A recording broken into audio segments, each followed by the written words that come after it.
અત્યારે તો ગેસના બાટલામાં અમારે રેસ્ટોરન્ટ લાઇનમાં બધામાં ગેસના બાટલાની ફૂલ શોર્ટેજ ચાલુ છે. અત્યારે ગેસના બાટલા ક્યાંય મળતા નથી. યુદ્ધનું વાતાવરણ છે, અમે પણ સમજી છીએ કે અત્યારે યુદ્ધનું વાતાવરણ છે, ઉપરથી ગેસની સપ્લાય શોર્ટેજ છે બધી જગ્યાએ.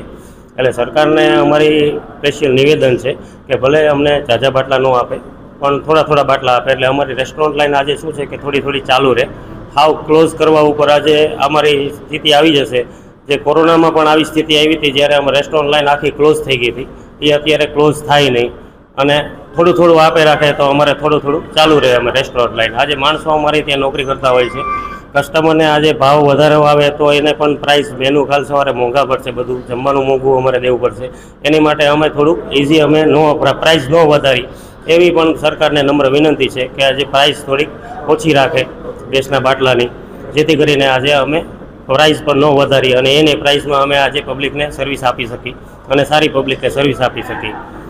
અને સરકારને નિવેદન છે કે આજે 4 બાટલા 5 બાટલા પહેલાં જે આપતા હોય એની બદલે આજે ભલે એક બાટલા આપે, ઓછા બાટલા આપે અમને, જેથી કરીને શું છે કે આજે રેસ્ટોરન્ટ લાઇનનું આજે રોટેશન જે છે એ ચાલુ રહે. આજ સાવ બંધ કરવાનો જે નિર્ણય આવે એ પરિસ્થિતિ આવી ગઈ છે. હવે અત્યારે બધી રેસ્ટોરન્ટ પાસે ક્યાંક ને ક્યાંક થોડો ઘણો સ્ટોક છે, તો એ આજે બધાનું ચાલુ છે. પણ હમણાં સ્ટોક પૂરો થઈ જશે તો બધાને રેસ્ટોરન્ટો ક્લોઝ ધીરે ધીરે થવા મળશે. એટલે અમારે નિવેદન છે કે થોડી થોડી બાટલા આપે, ભલે એક દિવસ નહીં એક બાટલો આપે, ખાલી થાય પછી બીજો બાટલો આપે, એવું કંઈક નિર્ણય લે જેથી કરીને બધાની રેસ્ટોરન્ટ થોડું ખર્ચા પાણી ચાલુ રહે બધાને. આજે માણસો અમારી સાથે રેસ્ટોરન્ટમાં ઘણા બધા જોડાયેલા હોય છે, જે સ્ટાફ જોડાયેલા હોય છે, એનું અમારે શું કરવું? એના અમારે બધાના પગાર ચડશે કાલ સવારે. બધા રેસ્ટોરન્ટવાળા રેન્ટ ઉપર હોય છે તે બધાના રેન્ટ ચડશે. આજે એ બધાને ઇસ્યુ અમને ઝાઝો તકલીફ પડશે.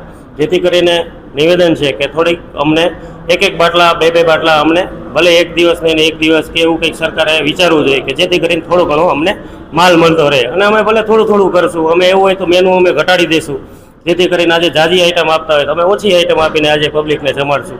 પણ બધાના ખર્ચા પાણી નીકળે રાખે, માણસોના પગાર નીકળે. આજે નકર બેરોજગાર માણસો વધી જશે દિવસે ને દિવસે. આજે હોટલ લાઇન સાથે બહુ ઝાઝા બધા માણસો સંકળાયેલા હોય છે, સ્ટાફ પણ બધાની હોય છે, બધાના સ્ટાફ આજે સાચવવા પડે છે. આજે બધાને જે પરિસ્થિતિ સર્જાવા જઈ રહી છે, સામાન્ય એક રેસ્ટોરન્ટમાં એક પરિવાર નહીં સાહેબ 15 થી 20 પરિવાર નિર્ભર કરતા હોય છે, જેમાં સ્ટાફ, વ્યાપારી, અમારો પોતાનો પરિવાર, આ બધું જ એક સાથે નિર્ભર કરતું હોય છે.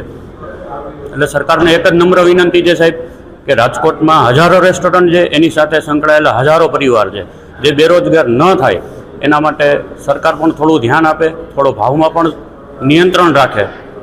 અને ભલે અમે એવું નથી કહેતા કે રોજના તમે અમને પૂરતો સ્ટોક 4 બાટલા 5 બાટલાનો આપો, પણ 1 બાટલા 2 બાટલા આપો. થોડું અમે પોતે અમારી તરફથી મેનુને નિયંત્રણ કરી અને મેનુની આઈટમ ઓછી કરી અને સપ્લાય આપશું, પણ બધાનો રોજગાર ચાલુ રહે એવી નમ્ર અપીલ છે સાહેબ.